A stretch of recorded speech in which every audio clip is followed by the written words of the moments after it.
మహిమ కలుగాక. మీ అందరికీ నా యొక్క శుభాలు వందనాలు తెలియచున్నాను. మనం కొద్దిసేపు దేవుని యొక్క వాక్యాన్ని ధ్యానించుకోండి. అందరూ స్పష్టంగా ప్రయత్నించి హల్లెలూయా.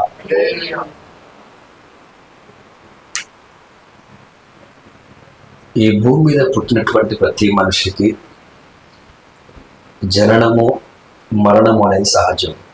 ఏంది సహజం? పుట్టుక చచ్చుట అనేది చాలా సహజం. అయితే మనిషి ఎలా పుడతాడో ఎవరికి తెలియదు. అంటే నల్లగా పుడతాడా, తెల్లగా పుడతాడా, పుట్టిగా పుడతాడా, ఎలా పుడతారో ఎవరికి తెలియదు. అదే ప్రకారంగా ఎక్కడ మరణిస్తాడో, ఎలా మరణిస్తారో అది కూడా ఎవరికి తెలియదు. కానీ మొత్తం మీద మనందరికీ ఒకటి జరిగింది. ఏం జరిగింది? జననము జరిగింది. ఇప్పుడు మన ముందు ఏముంది? మరణం ఉంది. మనమైనా మనవారైనా మరణించాలని మనం కోరుకోం. ఏమని కోరుకుంటాం? మనము కానీ మన వాళ్ళు కానీ బ్రతకాలని కోరుకుంటాం. కానీ ఎంతమంది ఎన్ని రకాలుగా కోరుకున్నప్పటికీ ఖచ్చితంగా ఏమొస్తుంది? మరణం అనేది వస్తుంది. దేవునికి స్తోత్రం. అట్లయితే కానీ ఈ ప్రపంచంలో ఒక్క వ్యక్తి మాత్రమే తాను ఎవరికి పుట్టాలనుకున్నాడో వారికే పుట్టాడు. ఎక్కడ పుట్టాలి అనుకున్నాడో అక్కడే పుట్టాడు. ఎప్పుడు పుట్టాలనుకున్నప్పుడే పుట్టాడు. ఎక్కడ మరణించాలనుకున్నాడో అక్కడే మరణించాడు. ఎక్కడ సమాధి చేయబడాలనుకున్నాడో అక్కడే సమాధి చేయబడ్డాడు. ఆయన పేరే ప్రభు అయినటువంటి యేసుక్రీస్తు. దేవునికి స్తోత్రం. హల్లెలూయా. అట్లయితే ఇక్కడ ఒక చిన్న సమస్య, ఒక చిన్న ప్రశ్న. యేసుక్రీస్తు ప్రభుల వారు అసలు ఎందుకు మరణించారు? ప్రశ్న అర్థమైందా? యేసు ప్రభుల వారు ఎందుకు మరణించారు? మనల్ని అడిగితే మనం రకరకాల సమాధానాలు చెప్తాం. కానీ కొన్ని లోతైన విషయాలు చదువుకుని దయచేయండి. మొదటి తెస్సలోనికీయులకు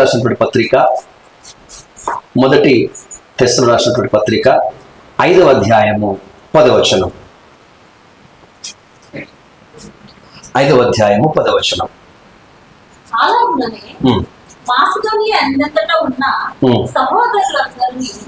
ఐదు పదేనా? 5:10.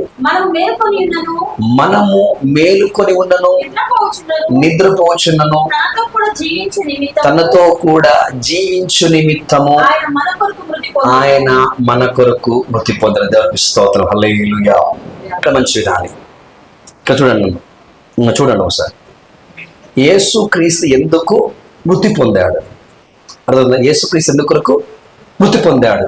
ఇక్కడ వాక్యం సెలవిస్తా ఉంది. మనము ఎవరమంట? మనం మేలుకొని ఉన్నను, నిద్రపోతున్నాను. తనతో కూడా జీవించాలి. ఎవరితో కూడా?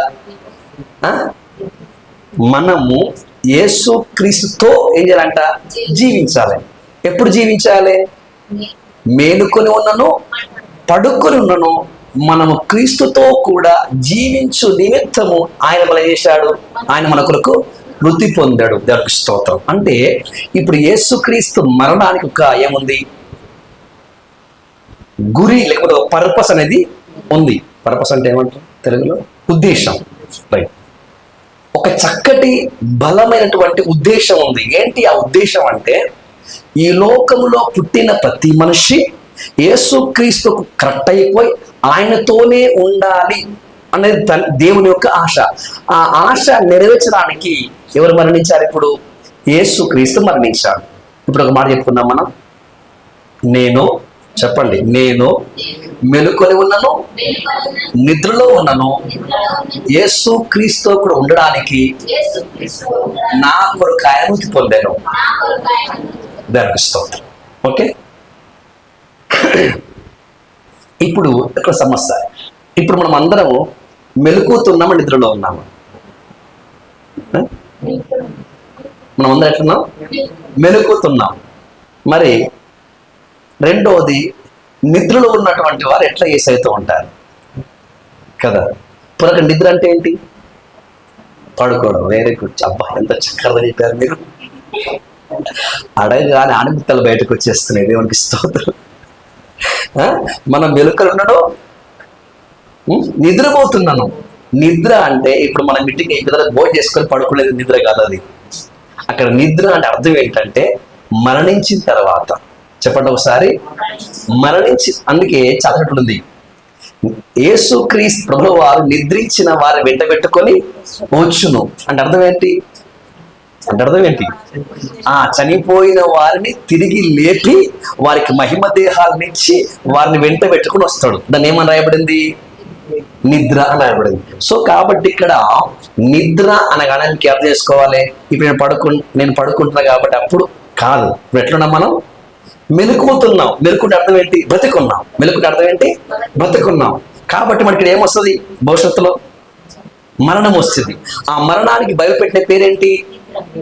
అంటే అర్థం ఏంటి అంటే మనకేం లేదు, మరణం లేదు. చెప్పండి ఒకసారి, క్రీస్తు యేసునందున్న వారికి ఏం లేదు, మరణం. ఎందుకంటే యేసు క్రీస్తు ప్రభుల వారు ఆయన రక్తము, ఆయన శిలువ మరణము మనల్ని మరణములో నుంచి లోనికి ఏం చేసింది? మనల్ని దాటించింది. హల్లెలూయా. చేసింది మనకి మరణములో ఉన్నటువంటి మనలను జీవంలోనికి దాటించాం. ఇప్పుడు జీవము అంటే ఎవరు అంటే ప్రభు అయినటువంటి యేసుక్రీస్తే. ఇప్పుడు జీవములోకి వచ్చినటువంటి మనము మెలకువతో ఉన్నాను, తర్వాత నిద్రపోతున్నాను. ఎవరితో ఉండాలి మనం? ప్రభుతోనే ఉండాలని మనం కోరుతాం. ఎవరు కోరుతున్నారు? దేవుడు. ఆ కార్యం జరగాలంటే, ఆ పని జరగాలంటే ఆ పని నిమిత్తం ఎవరు మరణించారంట? యేసు. అంటే ఆయన మరణిస్తేనే మనం యేసుక్రీస్తు ఏమవుతాము? ఆయనతో మనం ఉంటాం. ఆయన మరణం అనేది మరణంలో నుంచి, సాతానులో నుంచి, అన్నిటి నుంచి క్రీస్తు మరణం, క్రీస్తు రక్తం మనల్ని వేరు చేసి జీవమైనటువంటి దేవుడితో చేసిన మనల్ని కలిపింది. ఓకే, ఇంతమందికి అర్థమైందా? ఇప్పుడు యేసుక్రీస్తు ఎందుకు మరణించాడు చెప్పండి? నేను మెలకువతున్నాను, నిద్రపోతున్నాను, ప్రభువుతో కూడా ఉండడానికి ఆయన చేశాడు, మరణించాడు. ఉదాహరణకు ఇప్పుడు మీకు మీకు కొడుకున్నాడు అనుకోండి. కొడుకు పెళ్ళైంది. కొడుకు ఏమైంది? పెళ్ళైంది. పెళ్లి కాగానే నా కొడుకు, నా కోడలు నా నుంచి వేరైపోయి సపరేట్ ఉండాలని ఏ తల్లి కోరుకుంటారు? కోరుకుంటారు అన్న. అమ్మ నువ్వు కోరుకుంటావు తల్లి? కొరుకోవా? ఎందుకు కొరుకు? ఇప్పుడు నా కొడుకు ఏమైంది? వివాహమైంది. పిల్లలు వచ్చారు, కోడలు వచ్చారు. ఇప్పుడు కోడలికి ఏముంటది? కోడలికి ఏముంటది? వేరే వారు ఉంటది. కానీ తల్లిదండ్రులకి ఏముంటది? నా కొడుకు, నా కోడలు, నా మనమరు, నా మనమరాలు ఎవరితో ఉండాలి? నాతోనే ఉండాలి. దేవునికి స్తోత్రం. ఓకే, అలాగైతే ఇప్పుడు తండ్రులైనటువంటి మీ కోరిక ఎలాగైతే ఉందో అలాగనే మనందరి పట్ల దేవుని కోరిక అదే ఉంది. దేవునికి స్తోత్రం. చివరికి ప్రతి తల్లి, ప్రతి తండ్రి, ప్రతి భర్త, ప్రతి భార్య వారు మరణించిన మరుక్షణం వారిని మనం ఎక్కడ పెట్టేస్తాం? సమాధిలో పాతి పెట్టేస్తాం. కానీ అంతకు మించిన శ్రేష్టమైన కృప, శ్రేష్టమైన ప్రేమ ఏంటంటే నువ్వు మరణిస్తే కూడా ఆయనతో ఉండాలి. అందుకోసం తన ప్రాణాన్ని పెట్టాడు. ఇంతకు మించిన ప్రేమ, ఇంతకు మించిన ఆదరణ ఈ లోకం ఎక్కడుంది? మీకు అర్థం? యేసయ్య ప్రేమ మీకు అర్థమవుతుందా? ఆయన కృప మీకు అర్థమవుతుందా? బ్రతుకుంటే మాత్రమే కాదు, చనిపోయిన తర్వాత లేకుండా వాడిలోనే ఉండాలి. ఈ కార్యం జరుగుతుంటే ఆయన మరణించాలి. అందుకే మనం అందరం కూడా మెలకువతో ఉన్నాను. మరణించిన తర్వాత కూడా ఆయనలో ఉండు నిమిత్తము, ఆయనతో కూడా ఉండే నిమిత్తము ఆయన మరొక చేశాడు, మృతి పొందాను. ఇంతవరకు కదా. రెండో విషయం 2 కొరింథీ పత్రిక 5వ అధ్యాయం 15వ వచనం. 2 కొరింథీ పత్రిక 5వ అధ్యాయం 15వ వచనం. జీవించు వారికి మీదట తమ కొరకు కాక తమ నిమిత్తము మృతి పొంది తిరిగి లేచిన వాని కొరకు జీవించుటకు ఆయన అందరి కొరకు మృతి పొందననియు నిశ్చయం చేసుకొనుచున్నా. దేవునికి స్తోత్రం. హల్లెలూయా. గట్టిగా చేతుల పైకెత్తి దేవునికి స్తోత్రం. హల్లెలూయా. ఇక్కడ మంచి వినండి. ఇప్పుడు పుట్టి నుంచి ఇప్పుడు మనం ఏం చేస్తాం? చనిపోయేంత మటుకు ఇక్కడికి ఏం చేయాలి? మనం బ్రతకాలి. ఎక్కడ బ్రతకాలి? పుట్టి నుంచి అత్యంత మటుకు ఈ లోకంలో బతకాలి. ఈ శరీరం మనం ఉండాలి. కానీ మంచిగా రండి, మనకెవరైనా అంటే నా వారు అని మనం వారి కోసం బతాం. కానీ ఎప్పుడైతే వారు బుద్ధి పొందుతారో మనందరి నోట వచ్చే మాట ఏంటంటే, నేను ఎవరి కోసం చెప్పండి, నేను ఎవరి కోసం బతకాలి, ఎందుకోసం బ్రతకాలి. మీకు అర్థమైందా? అందరు ఏమంటాం మనం? కొందరు అనరు, కానీ లోపల అనుకుంటలేదా? నేను ఎందుకు బతకాలి, ఎవరి కోసం అనుకుంటాం. అట్లయితే దానికి ఆన్సర్ ఇక్కడ వాక్యం చెప్తుంది. హల్లెలూయా. ఏమంటున్నారు? నీవెందుకు బతకాలి, ఎవరి కోసం బతకాలంటే, అయితే నిన్ను ప్రేమించి నీ కోసం ఒక ఆయన మృతి పొందాడు, నీ కోసం ఒక ఆయన మరణించాడు. కాబట్టి నేను చేయాలంట, నీ కోసం మరణించిన, నీ కోసం మృతి పొందిన ఆ యేసు కొరకిని బతకాలి. హల్లెలూయా. ఇది క్రైస్తవ జీవితం. ఇది క్రైస్తవ జీవితానికి ఉన్నటువంటి నిరీక్షణ. దానికి స్తోత్రం. అర్థమైందా? ఇప్పుడు శరీర సంబంధులు, లోక సంబంధులు ఏమనుకుంటారు? నేను నా బిడ్డ కోసం బతుకుతా, నేను నా కొడుకు కోసం బతుకుతా, నేను నా కొడుకు కోసం బతుకుతా, నేను నా మనమల కోసం బతుకుతా. అయితే నువ్వు క్రైస్తవుడు కాదు. నువ్వు ఎంతకాలం బతికి సరే ఇప్పుడు అన్నావు, ఏమంటావు? నా మనమ కోసం బతికినా, మనమరాల కోసం బతికినా అంటావు. అది పుట్టుకు పోయినట్టు మనం పోతాం. అలా ఎంబడి ఆ మాట అబద్ధం. దేవునికి స్తోత్రం. కాకపోతే లోపల ఏమంటుంది? కాస్తంత బాధ అయితే అందదు, అది కాదు చెప్పట్లేదు. కానీ తల్లి, తండ్రి, భర్త ఇలా ఎంతమందితో మనం కలిసి ఉన్నానో మరణం అనేది అందరి నుంచి ఏం చేస్తుంది? మనల్ని ఎడబాపుతుంది. హల్లెలూయా.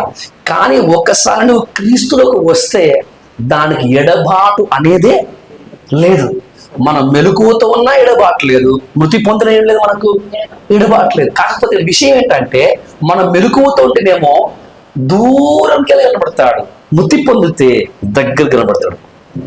దానికి స్తోత్రం. ఇప్పుడు యేసు క్రీస్తు ప్రభువు వారిని దగ్గరగా చూడాలంటే మనం నిద్రపోవాలి. నిద్రపోయిన వారికి సైతం కనబడతాడు, దగ్గర కనబడతాడు. మెలుకున్నటువంటి వారికి దూరంగా కనబడతాడు. దేవునికి స్తోత్రం. హల్లెలూయా. కాబట్టి ఇప్పుడే యేసు క్రీస్తు దగ్గరగా చూడాలనుకోకండి. మీకు అర్థమైందా? ఇప్పుడు యేసయ్యను ఏం చేయాలి? దగ్గరగా చూడాలనుకోకండి. ఎందుకంటే నువ్వు చూడాలి అనుకున్నా, చూడొద్దనుకున్నా ఖచ్చితంగా చూసే సమయం వస్తుంది. కానీ వచ్చేంత మట్టుకు ఈ శరీరముతో ఈ లోకంలో మనం కొంచెం కలిగించవలసింది, బ్రతకవలసింది. ఆ బ్రతుకు ఏదైతే ఉందో అది నీ కోసం మృతి పొందినటువంటి క్రీస్తు కోసం బ్రతకాలని ఏం చేసుకుంటా నిశ్చయించుకో. హల్లెలూయా. ఇప్పుడు ఏం నిశ్చయం చేసుకోవాలి మనం? చెప్పండి. ఒక తీర్మానం చేసుకోవాలి, ఒక నిశ్చయం చేసుకో. ఏం నిశ్చయం అంట? నేను బతుకుతా. చెప్పండి, నేనేం చేస్తాను? ఎవరి కోసం బతుకుతా? అట్లా చెప్పొద్దు. నా కోసం మృతి పొందిన యేసు కోసం బతుకుతా, నా కోసం మృతి పొందిన యేసు కోసం బతుకుతా. ఎందుకంటే ఆయన కోసం బతికితే నీవు అందరి కోసం బతుకుతావు. నీకు అర్థమవుతుందా? నీవు యేసు కోసం బతికితే అందరి కోసం బతికినట్లే. నా మాట మీకు అర్థమైందా? నీవు నిజముగా యేసు క్రీస్తు కోసం బతికితే అందరి కోసం బతుకుతావు.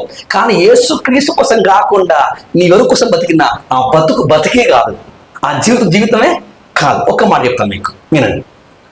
పౌలు ఒక మాట అన్నాడు, నేను త్వరగా వెళ్ళిపోయి ప్రభువుతో కూడా ఉండవలని నాకేముంది? ఆశ ఉంది. పౌలు గారికి ఏముందంట? తొందరగా వెళ్ళిపోయి ఉండాలని ఆశ ఉందంట. ఎవరితో? దేవునితో. అంటే ఇప్పుడు ఎక్కడ పోతాడు ఆయన? ట్రైన్లో పోతాడా, బస్సు పోతాడా? అమ్మా, నిద్రిస్తేనే పోతాడు. ఎక్కడికి? ప్రభు కాడికి. కానీ మనన్నాడు ఇక్కడ ఉండుట కొంచెం పని ఉంది. అప్పుడు తాను బతకడం వల్ల కొన్ని సంఘాలు స్థాపించబడ్డవి. ఇక్కడ బతకడం వల్ల అనేకులు, ఆయన బంధువులు, ఆయన రక్త సంబంధులు, ఆయన దేశం వారు, ఆయన ప్రాంతం వారు అనేకులు లోకంలో నుంచి, పాపములో నుంచి, అంధకారంలో నుంచి విడుదల పొంది వారు కూడా ప్రభుతో కలిశారు. అందరూ కలిసి పరలోకంలో ఉన్నారు. దానికి స్తోత్రం. ఒకవేళ పౌలు గారు ప్రభువును తెలుసుకున్న వెంటనే మరణిస్తే అనేకులకు ఏమొచ్చేది కాదు, రక్షణ వచ్చేది కాదు. కాబట్టి ఇప్పుడు నువ్వు ప్రభు కోసం బతికితే అంటే నీలో నా ప్రభు ప్రేమ, నీలోని ఆ ప్రభు యొక్క జీవము నేస్తంటే అనేకులను ప్రేమించేలా చేస్తుంది. అనేకుల ఆత్మల రక్షణ కోసము ప్రార్థించేలా, సువార్త ప్రకటించేలా ఆ జీవము, ఆ ప్రేమను బలవంతం చేస్తుంది. హల్లెలూయా. నీకు తెలియకుండానే నీ చుట్టుముట్టున్నటువంటి వారికి, నీ రక్త సంబంధులకు, నీ బంధువులకు నువ్వు దేవుడికి సువార్తను ప్రకటిస్తావు. వారి కోసం కన్నెలు కాచి ప్రార్థిస్తావు అనగా ఒకవైపు చూస్తేనేమో యేసుక్రీస్తు కోసం బతుకుతున్నట్లుగా ఉంది, కానీ ఆ బతికే బతుకు అనేకులను ప్రభు కోసం సంపాదిస్తుంది. ఒకవేళ అలా నువ్వు ముందే మరణిస్తే అనేవి ఎటుపోతుండే, నరకం వెళ్ళిపోతుండే. కాబట్టి ఇక్కడ వాక్యం అంటుంది యేసుక్రీస్తు మరణానికి ఒక నిజమైన ఏముంది, గురి ఉంది. దాన్ని ఏమని ఇంతకుముందు ఒక అర్థం ఉంది. అదే ప్రకారంగా ఆయన మరణానికి ఎలా అర్థం ఉందో మన మరణానికి కూడా ఏముండాలి, ఒక అర్థం అనేది ఉండాలి. హల్లెలూయా, దానికి స్తోత్రం. మీకు అర్థమైందా? మనం బతకాల సాగోరాల బతకాలి. బైబిల్ ఏమంటుంది? సామాన్య చెప్పండి, ఏమంటుంది? బ్రతకమంటుంది. ఎవరి కోసం బ్రతకమంటుంది? దేవుని కోసం బ్రతకమంటుంది. హల్లెలూయా. నేను ఈ రోజు నుంచి ప్రభు కోసం బ్రతుకుతానని మీలో మీరు ఏం చేసుకోవాలి? ఇప్పుడు ఒక నిశ్చయం చేసుకోవాలి. హల్లెలూయా. ఒక తీర్మానం తీసుకోవాలి. 2 అయినాయి, 2 అయినాయి, 3 చెప్తాం. హెబ్రీ పత్రిక 9వ అధ్యాయం 14వ వచనం. హెబ్రీ పత్రిక 9:14. నిత్యుడగు తండ్రి ఆత్మ ద్వారా తన్ను తాను దేవునికి నిర్దోషినిగా అర్పించుకొనిన క్రీస్తు యొక్క రక్తం నిర్జీవ క్రియలను విడిచి జీవమైన దేవుణ్ణి సేవించుటకు మీ మనస్సాక్షిని ఎంతో ఎక్కువగా శుద్ధి చేయగలరు. చాలా మంచిది. దానికి స్తోత్రం. హల్లెలూయా, హల్లెలూయా. ఇప్పుడు 3వ విషయం, యేసుక్రీస్తు ప్రభుల వారు తన్ను తన చేసుకున్నట్ట అర్పించుకున్నాడు. ఏం చేసుకున్నాడు? అర్పించుకున్న అర్థం ఏంటి? మరణానికి అప్పగించుకోవడం, తన ప్రాణమును మన కోసం అర్పించడం.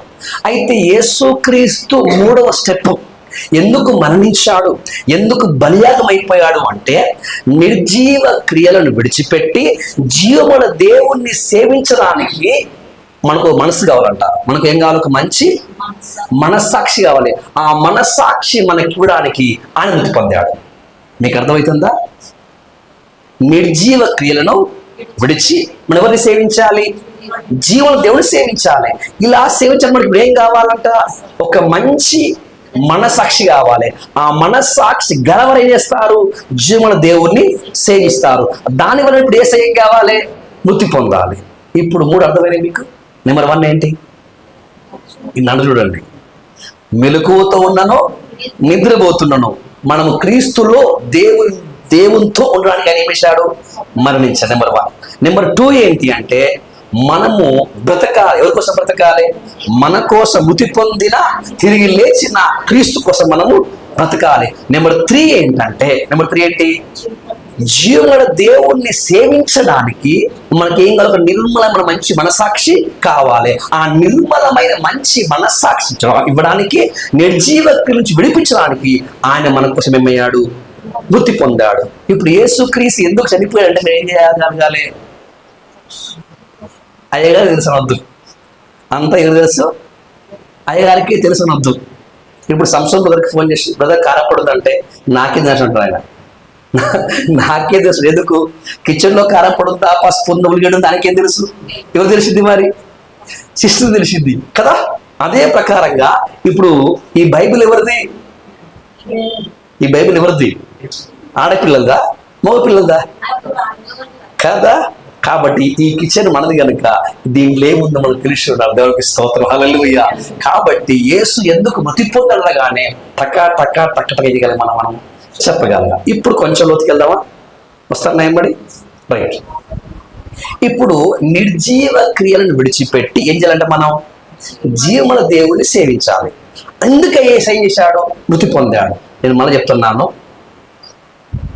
వెలుగు చీకటిలో ప్రకాశిస్తుంది కానీ చదవండి. యోహాను సువార్త 1వ అధ్యాయం 5వ వచనం అనుకుంటా.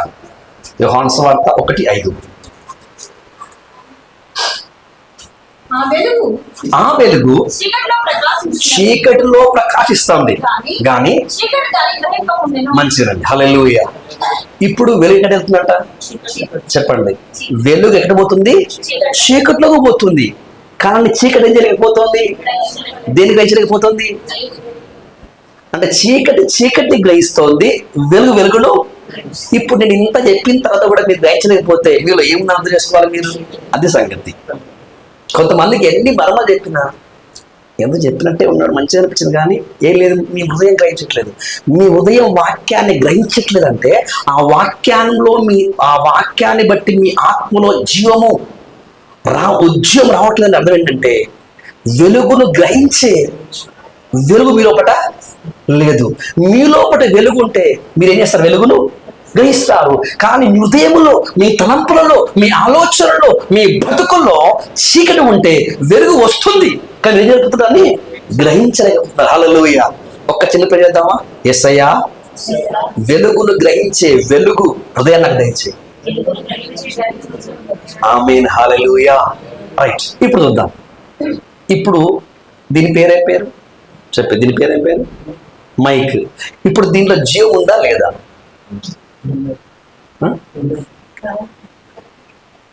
దీంట్లో జీవం ఉందా లేదా? ఇప్పుడు ఫ్యాన్ తిరుగుతుంది అంట, దాంట్లో జీవం ఉందా లేదా? దానికి స్తోత్రం.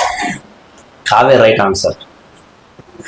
దీంట్లో జీవం లేదు, ఫ్యాన్లో జీవం లేదు, గోడల్లో జీవము లేదు. అయినప్పుడు ఏం చేస్తున్నవి? పని చేస్తున్నవి. మీకు అర్థమవుతుందా? దీంట్లో ఏం లేదు, జీవం లేదు, అని ఏం చేస్తోంది? ఇది పని చేస్తోంది. ఎందుకు అంటే కరెంటు అనొక శక్తి దీన్ని ఏం చేస్తోంది? పని చేసేలా శక్తినిస్తోంది. మీకు అర్థమవుతుందా? ఇప్పుడు ఇక్కడ ఏమైతే లైట్ కావచ్చు, మైక్ కావచ్చు, ఇవి ఏవైతే పని చేస్తున్నాయో ఇవన్నీ కూడా నిర్జీవమైన వాటిని నడిపించబడుతున్నాయి. ఉదాహరణకు ఇప్పుడు సూర్యుడు ఉన్నాడు, సూర్యుడు జీవం ఉందా అంటే లేదు. చంద్రుడు జీవం ఉందా? లేదు. నక్షత్రం జీవం ఉందా? లేదు. ఇవన్నీ కూడా ఏంటంటే నిర్జీవమైనటువంటివి. అయినప్పటికీ కూడా ఏం చేస్తున్నవి? పని చేస్తున్నవి.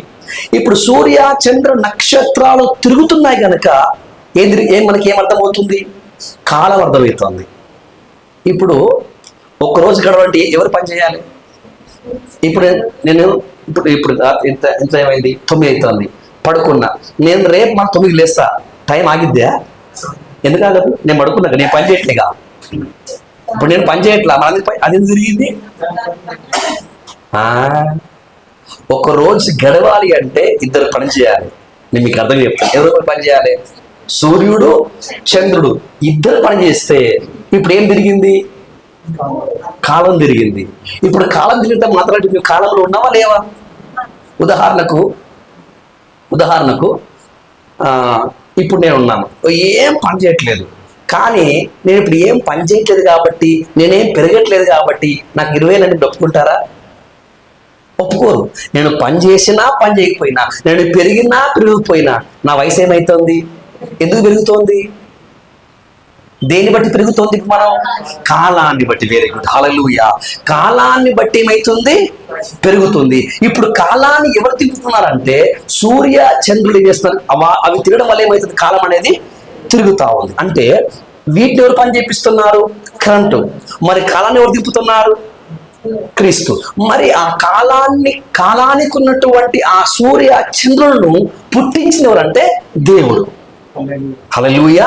అయితే సకల సృష్టిని కలిగించినటువంటి దేవుల్లో జీవం ఉంది, కానీ కలగజేసినటువంటి వాటిలో ఏం లేదు, జీవం లేదు. ఆయన ఏం చేస్తున్నవి? అవి ఎలా పని చేయాలో అవి దేవుడు ఏం చేశాడు? అలా నియమించి పెట్టాడు. కాబట్టి అది నిర్జీవ వస్తువు అయినప్పటికీ దేవుని ఆజ్ఞ ప్రకారం ఏం చేస్తుంది? అది పని చేస్తూనే వస్తుంది. అర్థమైందా మీకు? అట్లయితే ఇప్పుడు ఈ మైకి పని చేస్తుంది, ఇవన్నీ పని చేస్తున్నాయి, అవునా కాదా? ఇప్పుడు జీవం ఎవరిలో ఉందంటే యేసయ్యలో ఉంది. యేసయ్య ఏమన్నాడు? మార్గమును సత్యమును జీవమును నేనే. రైట్. తర్వాత యోహాను సువార్త అంటాడు పునరుద్ధానమును జీవమును నేనే. ఇప్పుడు జీవము ఎవరిలో ఉందంటే, ఎవరిలో ఉంది జీవము? యేసుక్రీస్తులో ఉంది, అవును కాదా? ఇప్పుడు వాక్యం అంటుంది మీరు నిర్జీవ క్రియలను విడిచిపెట్టాలి. దేని విడిచిపెట్టాలంట? నిర్జీవ క్రియలు విడిచిపెట్టండి. మరి దేవుని సేవించాలంట. మీకు అర్థం కావాలి. ఇప్పుడు నిర్జీవ క్రియలు అంటే అర్థం ఏంటి? అంటే జీవమైనటువంటి క్రియ అంటే అది క్రియ. అది ఏం చేస్తుంది? కాలము తిరుగుతుంది, కానీ కాలంలో ఏం లేదు, జీవం లేదు. మీకు అర్థమవుతుంది కదా? మైక్ పనిచేస్తుంది, అది లేవు లేదు, జీవం లేదు. మన జీవంలో ఎవరున్నారు? జీవం ఎవరిలో ఉంది? యేసులో ఉంది. ఆ జీవం ఎవరై ఉన్నారు? యేసై ఉన్నాడు. కాబట్టి ఇప్పుడు దేవుడి సంఘము అంటే ఎవరంటే నిర్జీవముతో ఉన్నటువంటి సంఘం కాదు. నెంబర్ 1 ఏంటి? నిర్జీవముతో అంటే చచ్చిన సంఘం కాదు. రెండోది, చచ్చిన వాటిని చేసేటటువంటి వారు క్రైస్తవులు కాదు. సంఘము అంటే అర్థమే, సంఘం అంటే ఏంటంటే జీవాన్ని పొందుకున్నటువంటి వారు, జీవంలోకి వచ్చినటువంటి వారు, నిర్జీవ క్రియలు విడిచిపెట్టి మంచి మనసాక్షి కలిగి జీవము ద్వారా తింపబడిన వారు ఏం చేయాలి? జీవం ద్వారా ఏం కావాలి? ఉదాహరణ చెప్తాను. ఇప్పుడు సూర్య, చంద్ర, నక్షత్రాలు ఈ మైకాలు అనుకున్నాం. అవి జీవం లేకపోయినప్పటికీ ఒక దేవుని శక్తి వారిని చేస్తుంది, తిప్పుతుంది. అంటే నిర్జీవంగా ఉన్నప్పటికీ దేవుని ఆజ్ఞని బట్టి అవి ఏం చేస్తున్నాయి? తిరుగుతా ఉంది. ఉదాహరణకు మీ అందరికి గుండెకాయ ఉందా? గుండెకాయ ఉందా? ఎన్ని ఉన్నాయి? ఒకటే ఉందా? నిజంగా చెప్పండి. గుండె ఎన్ని గుండెలు ఉన్నాయి? ఒకటే ఉంది. కన్ఫామా? ఓకే. ఎంత ఉంటుంది గుండె? ఎంత గుండె ఉంది? మన పిడికిలు ఎంత ఉంటుంది? మన గుండె ఎంత ఉంటుంది? మన పిడికిలు. అది కొట్టుకుంటా అది పనిచేస్తుందా, పని చేయట్లేదా? అది ఎట్లా పనిచేస్తుంది? అది ఎలా పనిచేస్తుందంటే ఈ గుండె, ఈ నాడి, ఈ రక్త ప్రసరణ ఏదైతే ఉందో అది ఎలా పనిచేస్తుందంటే నీలో ఒక ఆత్మ ఉంది. ఏ ఆత్మ ఉంది? నీలో ఒక ఆత్మ ఉంది. ఆ ఆత్మ ఏం చేస్తోంది? నీలో ఉన్న వాటిని పనిచేసేలా శక్తి. అర్థమైందా? అవన్నీ నిర్జీవమైన వాటి చేత ఏమవుతున్నవి? నడిపించబడుతున్నవి. కానీ నీలో ఒకటి ఉంది కదా, నీ కందులు చూస్తున్నవి, శ్వాస ఆడుతోంది, రక్త ప్రసరణ జరుగుతుంది. ఇప్పుడు ఇవి అంటే నీలో ఉన్నటువంటి వాటిని కాలం దింపట్లేదు. ఎవరు దింపుతున్నారు? ఆత్మ దింపుతోంది. మీకు అర్థం లేదు? మీకు అర్థవుతుందా? కొన్నింటినేమో దింపుతున్నారు, కాలం దింపుతోంది. ఇప్పుడు మనలో ఉన్నటువంటి అవయవాలను అంతరంగా ఎవరు దింపుతున్నారు? కాలంగా ఎవరు దింపుతున్నారు? ఆత్మ దింపుతోంది. మరి ఆత్మను ఎవరు దింపాలి? హల్లెలూయా. ఆ ఆత్మ దేవుని జీవంలో అతికింపబడాలి. దేవునికి స్తోత్రం. అప్పుడు దాన్ని ఏమంటామంటే మనం దేవునితో ఏకమయ్యాం, దేవునితో కలిశాం. ఇప్పుడు మన ఆత్మ, దేవుని ఆత్మ, మనము దేవుడు ఏకం కావడానికి, ఏకం అవ్వకుండా మధ్యలో ఏముండే? మరణము ఉండే, పాపము ఉండే. ఆ పాపమును, ఆ మరణమును నిరర్ధకం చేసి ఈ ఆత్మను జీవింపజేసి జీవిస్తున్న దేవునితో కూడా కలపడానికి ఆయన మరణించాడు. అనగా యేసుక్రీస్తు మరణము నీలో ఉన్నటువంటి పాప మరణాన్ని చేసింది, రద్దు చేసింది. అప్పుడు నీలోకి జీవం వచ్చింది. యేసులో ఏముంది? ఇప్పుడు ఇద్దరేమైపోయారు? ఏకమయ్యారు. ఇప్పుడు నీ ఆత్మ, నీవు ఎవరితో తిప్పబడాలి? కాలాన్ని బట్టి కాదు, ఆత్మ బట్టి కాదు, దేని బట్టి తిప్పబడాలి? జీవమైనటువంటి యేసు ద్వారా నువ్వు బ్రతికింపబడాలి, తింపబడాలి. హల్లెలూయా. నేను మనం గుర్తు చేశాను. ఇప్పుడు నిర్జీవకుల అర్థం ఏంటంటే దినములు. ఏంటి? దినములు. రెండోది ఏంటి? మాసం. రెండోది ఏంటి? మాసం. మూడోది ఏంటి? ఉత్సాహకాలంలో. నాలుగోది ఏంటి? సంవత్సరాలు. ఐదోది ఏంటి? అమావాస్య. మంత్రులేని 5 మనం చెప్పమంటారా? నెంబర్ 1 దినాలు, నెంబర్ 2 మాసాలు, దినాలు. నెంబర్ 2 మాసం అంటే అర్థం ఏంటి? నెల. నెంబర్ 3 ఏంటి? సంవత్సరాలు. దినములు, మాసములు, ఉత్సాహకాలం అంటే ఏంటి? పండగలు. ఉత్సాహకాలం అంటే పండగలు. నెంబర్ 4 ఏంటి? సంవత్సరాలు. నెంబర్ 5 ఏంటి? అమావాస్య. ఇప్పుడు ఒక దినం గడవాలంటే ఏం తిరగాలి? సూర్య చంద్రుడు. ఒక నెల కావాలంటే ఏం చేయాలి? సూర్య చంద్రుడు. మళ్ళీ పండుగ రావాలి. ఉదాహరణకు క్రిస్మస్ పండుగ రావాలి. ఇప్పుడు ఎన్ని నెలలు పోవాలి? 11 నెలలు పోతేనే 12వ నెలలు ఏమొచ్చింది? ఒకవేళ 11 నెలలు పోకపోతే ఆ ఉత్సాహం అనేది రాదు. రైట్? ఇప్పుడు ఒక సంవత్సరం గడవంటే ఏం తిరగాలి? కాలం అంటే ఇప్పుడు దినములు కానీ, మాసములు కానీ, ఉత్సాహకాలములు కానీ, సంవత్సరాలు కానీ, ఉపవాస కానీ, ఇవి అన్ని ఇప్పుడు దేంతో తిరుగుతున్నాయి? ఇప్పుడు చెప్పండి. కాలం అంటే ఈ సమస్తమైన వాటిని ఎవరు దింపుతున్నారు? కాలం దింపుతున్నారు, దేవుడు కాదు. ఎవరు దింపుతున్నారు? కాలం దింపుతుంది. కానీ కాలంలో ఏం లేదు. అమ్మాయి దేవునికి స్తోత్రం. ఎందుకంటే ఈ అంశం పాస్టర్ కూడా అర్థం కావట్లా. ఇది నిజంగా మీకు అర్థమైతే మీ ఆత్మను గంతులు ఇస్తారు. హల్లెలూయా. ఇవన్నీ దేంతో పడి తిరుగుతున్నాయి? కాలంలో తిరుగుతున్నాయి. కానీ కాలంలో ఏం లేదు, జీవం లేదు. ఇప్పుడు ఈ సాతానుగాడు, లేకపోతే దుష్టాత్మ, లేకపోతే అపవిత్రాత్మ, లేకపోతే దయ్యముల ఆత్మ చేస్తుంటే ఈ మనుషుల్ని, అంటే మనుషులు అంటే ఎవరు? మనమే కదా. ఈ సాతానుగాడు దురాత్మ చేస్తుంటే దేవునితో ఏకం చేయకుండా, జీవముతో ఏకం చేయకుండా కాలంతో కలిపింది. ఎంతో కలిపింది? మీకు అర్థమవుతుందా? కాలంలో ఏం లేదు, జీవం లేదు. మరి జీవం ఎవరిలో ఉంది? ఇప్పుడు దేవుడి సేవకులు, దేవుని ఆత్మ మనల్ని కాలంలో కలపాలా, జీవంలో కలపాలా? జీవంలో కలపాలా. కాలంలో కలిపోతా? మనం ఎక్కడున్నాం? మనం కాలంలోనే ఉన్నాం. కాబట్టి ఇప్పుడు మనం కాలం కలపాల్సిన ఏమీ లేదు. కానీ కొంతమంది సేవకులు, అంటే అబద్ధ సేవకులు, నామకల సేవకులు, నిజమైనటువంటి అభిషేకం లేనటువంటి సేవకులు మనల్ని కాలంతో తిప్పుతున్నారు. అంటే అర్థం ఏంటి అంటే, ఈరోజు శుక్రవారం కనుక ఉపవాసం ఉండదు మనిషి, పర్లేదు. ఈరోజు ఏ వారం? శుక్రవారం కనుక ఉపవాసం ఉండాలి. మీకు అర్థమైందా? అర్థమైంది లేదా? ఈరోజు ఏ వారం? నేను శుక్రవారం తిననండి. ఏ తింటే రోగం అవుతుంది నీకు? ఒక మాట అడుగుతున్నా, శుక్రవారం తింటే ఏమవుతుంది? శుక్రవారం తింటే ఏమవుతుంది? ఏం కాదు, ఏమీ కాదు. అయితే నువ్వు శుక్రవారం ఉపవాసం ఉండు, అంత పాపం కాదు. కానీ నువ్వు ఉపవాసం ఉన్నావు అంటే ఆ ఉపవాసానికి ఏముండాలి? ఒక అర్థం, పరమార్థం ఉండాలి. మీకు అర్థమవుతుందా? యేసుక్రీస్తు శుక్రవారం అనేది అపవిత్రమైంది కనుక దాని శుక్రవారమును పవిత్ర పరచడానికి దేవుడు ఏం చేయలేదు, మరణించలేదు. మీకు అర్థమవుతుందా? దేవుడు శుక్రవారాన్ని పవిత్రం చేయడానికి ఏం చేయలేదు, మరణించలేదు. ఎందుకు మరణించాడు? నీలో ఉన్నటువంటి పాపములు, నీలో ఉన్నటువంటి అపవిత్రను, నీలో ఉన్నటువంటి మరణాన్ని తీసివేయడానికి, నిన్ను జీవంలో కలపడానికైనా మరణించాడు. కానీ పనికి మళ్ళీ సగం ఏం చేస్తుంది? శుక్రవారం కాబట్టి ఏం చెయ్యి, ఉపవాసం ఉండు. ఆ ఉపవాసం ఉంటే ఏమొచ్చింది? నువ్వు అంటే ఇప్పుడు శుక్రవారం కాబట్టి ఉపవాసం ఉంటే నువ్వు కాలంలో ఉన్నావు. అదే ఇప్పుడు నీకు జీవం కావాలి, నీకు పాపాన్ని జయించే శక్తిని కావాలి, పరలోకం వెళ్ళాలనుకున్న సిద్ధపడిని కావాలి. అప్పుడు ఉపవాసం ఉండు. అప్పుడు దేవునితో కరెక్ట్ ఉన్నావు. నీ ఆత్మ చెప్పాలి. ఇప్పుడు నీ ఆత్మ ఏమైపోయింది? జీవము కలిసింది. ఆ జీవము నీ ఆత్మ చూసింది. అప్పుడు ఆ జీవం నీ ఆత్మతో మాట్లాడింది. నీవు ఆత్మలో బలహీనంగా ఉన్నావు. నీ లోకాశలను, శరీరాశలను, నేత్రాశను, ధనాశను నువ్వు జయించలేకపోతున్నావు, ఓడిపోతున్నావు. ఇప్పుడు ఏం చెయ్యి? ఉపవాసం ఉండు అని చెప్పాలి. ఉపవాసం ఉన్నా. ఇప్పుడు మన ఉపవాసానికి కారణము కాలమా, జీవమా? మీకు అర్థం? మళ్ళీ చెప్పమంటారా? ఈరోజు శుక్రవారం గడు ఉపవాసం ఉంటే దేంతో కలిపాము? మనం దాన్ని కాలంతో కలిపాము. ఇప్పుడు నేను జీవమైనటువంటి యేసుతో ఉన్నాను, యేసులోకి వచ్చేసాను. యేసులోకి వచ్చిన తర్వాత ఇప్పుడు నేను లోకాన్ని జయించలేకపోతున్నాను, ధనాశను నేను జయించలేకపోతున్నాను. నా బూతులు ఉంటాయి కదా, బూతులు తెలుసా మీకు? మీకు తెలియదు, మీరు అమాయకులే, తెలుసా?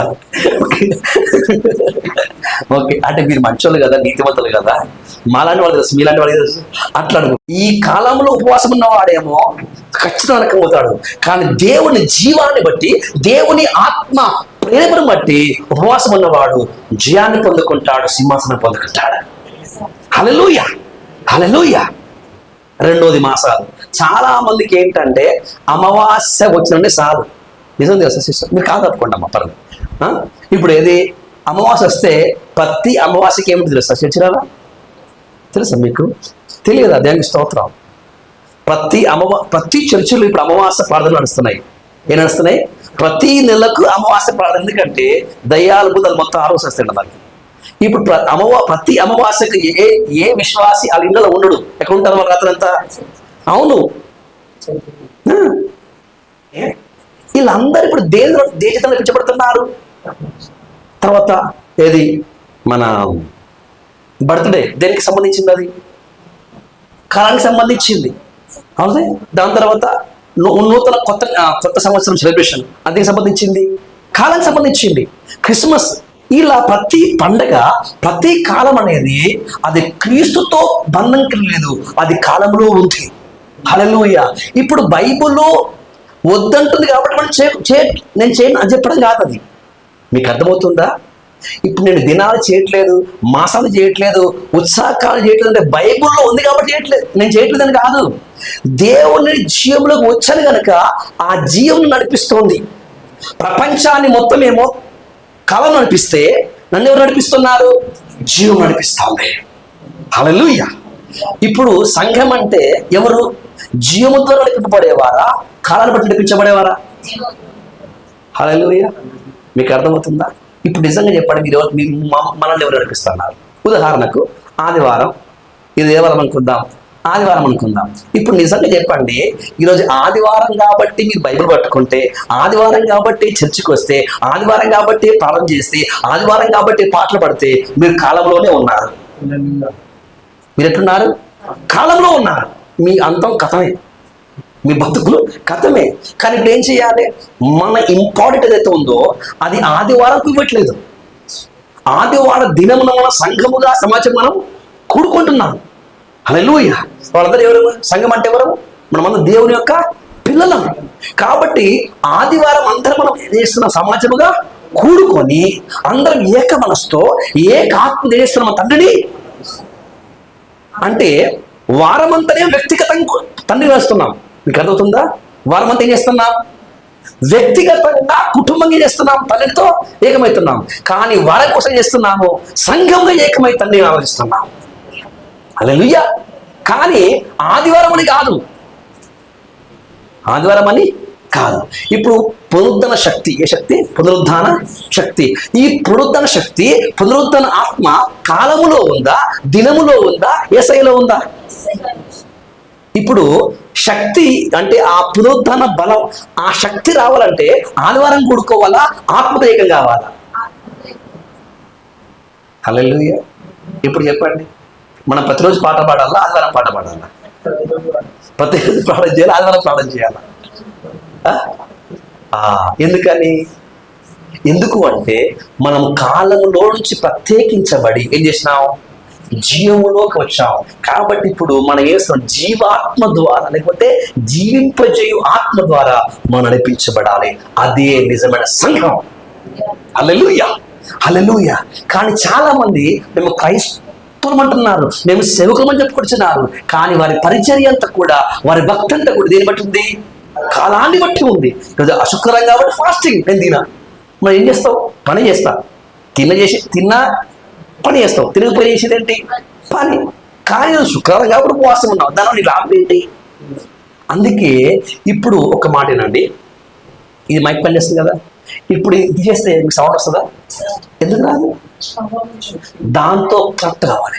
ఇప్పుడు నిజంగా దేవుడి యొక్క జీవము, దేవుని శక్తి, ఆ పరలోక సంబంధ ఈవులు మీ ఆత్మను బ్రతికించి, మీ ఆత్మను విడిపించి ఒక నిజమైనటువంటి జయ జీవితాన్ని మీకు కావాలి అంటే మీ ఆత్మ జీవమైనటువంటి పునరుద్ధరణమైనటువంటి ఆ యేసు మీకు ఏం కావాలి? కరెక్ట్ కావాలి. అప్పుడు నీవుగా ఏం చేస్తావు? ఆ నిర్జీవ క్రియల్ని వదిలేస్తావు.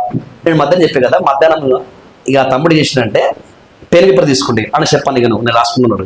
ఏం చెప్పాలా అంటే, ఇప్పుడు ఏమేమి చేయొద్దు, ధోతి ఫంక్షన్ చేయొద్దు, బర్త్డే చేయొద్దు, చచ్చిపోయిన తర్వాత 11 రోజు జ్ఞాపకాల గుడిక. నేను అన్నాను, నువ్వు చేసిన నరకపోతావు, చేయకుండా నరకపోతావు. మీకు అర్థమవుతుందా? నువ్వు చేసిన నరకం గ్యారంటీ, చేయకుండా నరకం గ్యారంటీ. ఎందుకంటే నువ్వు చేయొద్దు అని నేను చెప్పే కాబట్టి చేయట్లేదు, అది కాదు.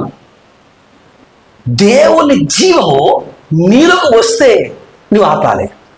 మీకు అర్థమైంది చెప్పేది? బైబుల్లో ఉంది కాబట్టి ఆపడం కాదు, నేను చెప్పే కాబట్టి ఆపడం కాదు. నేను ఎవరు ఆపాలి? దేవుడిని. ఎందుకు అక్కడ ఉంది? ఎప్పుడైతే నిర్జీవ క్రియలను విడిచి జీవముల దేవుణ్ణి సేవించినట్లు నీకేమి చెప్పబడింది? ఆ మనస్సాక్షి ద్వారా నువ్వు ఆ నిర్జీవ క్రియల్ని విడిచిపెట్టగలగాలి. అనగా ఒక్క మాట చదవండి, ఎంత అద్భుతంగా ఉంటుందంటే ఆ మాట. చివరిగా యోహాను రాసిన మొదటి పత్రిక 2వ అధ్యాయం 27 వచనం. ఎంత చదువుతున్నా? మొదటి యోహాను 2:27. అయితే ఆయన వలన మీరు పొందిన అభిషేకము ఆయన వలన మీరు పొందిన అభిషేకం మీలో నిలిచినది కనుక మీలో నిలుచున్నది గనుక ఎవడునో మీకు బోధింపనక్కర లేదు. ఆయన ఇచ్చిన అభిషేకం సత్యమే గాని అబద్ధం కాదు. హల్లెలూయా. అదన్నిటిని గురించి మీకు బోధించిన ప్రకారం చాలు. హల్లెలూయా. ఇప్పుడు మనలోకి ఏమొస్తుందంట? అభిషేకం వస్తుందంట.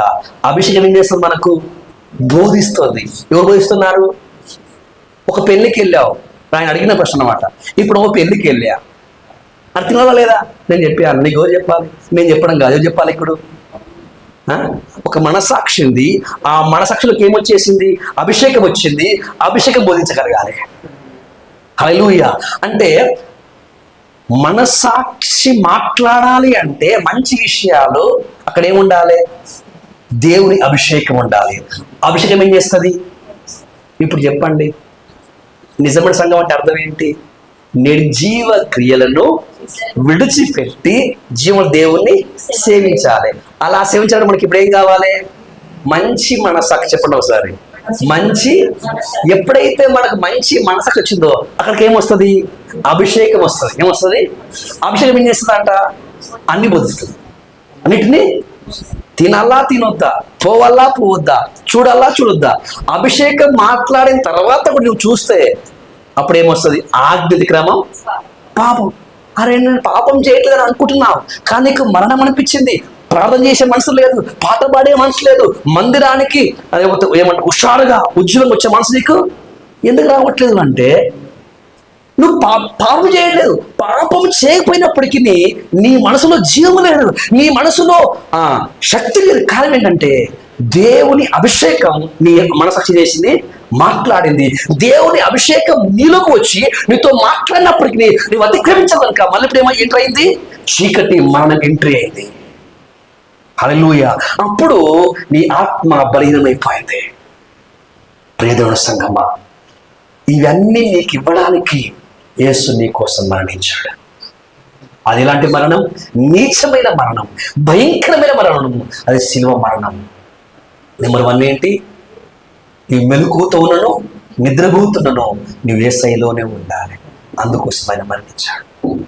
రెండవది, జీవించిన జీవిత కాలమంతా కూడా నువ్వు ప్రభువు కోసం, ప్రభువు వలె జీవించడానికి ఆయన మృతి పొందాడు.